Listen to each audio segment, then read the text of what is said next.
Volodymyr Zelensky for starting the war with Russia a day after a massive Russian attack killed 35 people and injured 117 others in Ukraine. The US president said that the Ukrainian leader shared the blame with Russian President Putin for millions of people dead in the Ukraine war. President Volodymyr Zelensky, on the other hand, has called for effective preparation of a foreign troop contingent to deter Russia from attacking Ukraine again should a peace deal be secured. Meanwhile, a Ukrainian drone strike on the Russian city of Kursk on Tuesday killed an elderly woman and wounded 9 others, according to local authorities.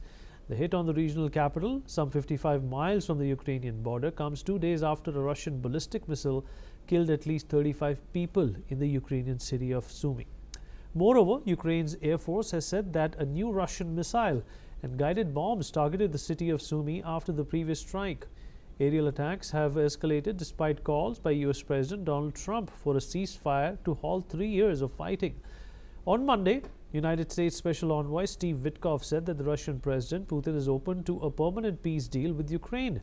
The claim came after compelling talks with Putin in St. Petersburg last week. However, Russian Foreign Minister Sergei Lavrov warned that agreeing terms on a deal is not easy, while Ukraine and its European allies have called on Washington not to be deceived by Moscow's delay tactics regarding a ceasefire. Marian Duris, foreign affairs expert, is joining us at this point in time. Marian, appreciate you being with us. Well, Donald Trump has, sort of thrown a salvo. He said that Mr. Zelensky is as much as responsible as Vladimir Putin is when it comes to starting this war, whereas some of the European allies and people who want to see Ukraine become a part of NATO would disagree. What do you say? Yes, what you mentioned in sense of Donald Trump declaration about Volodymyr Zelensky. So I think is the reflection of happening in Ukraine between years 2013, 2014 to 2022 when war was started. So probably that's the case. Yes, European leaders see it's differently, yeah, and that's their stance, of course, because Europe is in a different position than United States. The truth is Donald Trump supported Ukraine in 2017 with Javelin missiles, with Javelin systems, European countries as well, and there were many mistakes in sense of Minsk Accords. So that there are differences in viewpoints on Ukraine war. And yes, what we can see when we mentioned this happening or events in the last days, yes, these things are very tragic. These things are very sad.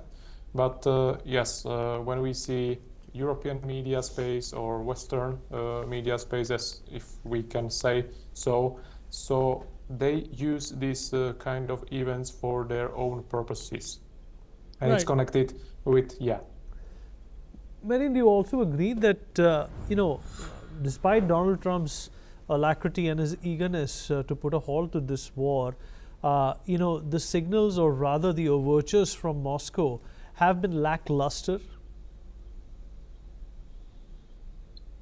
I think we should appreciate these talks between United States and Russia. Also, European leaders have different viewpoint, but yes, the United States have different goals with these new administrations. We see, as we mentioned in topic before, we see this trade war between United States and China. We see goals connected to Indo-Pacific region. We see changes in the Middle East. So yes, the United States with new administration has different goals, different interests connected to other regions than Europe or Eastern Europe or Ukraine. So that's the truth. But we should appreciate this try or this effort of Russian and American side to talk about the things and how to make some deal and this tragic war. Marian, appreciate you joining us. Thank you.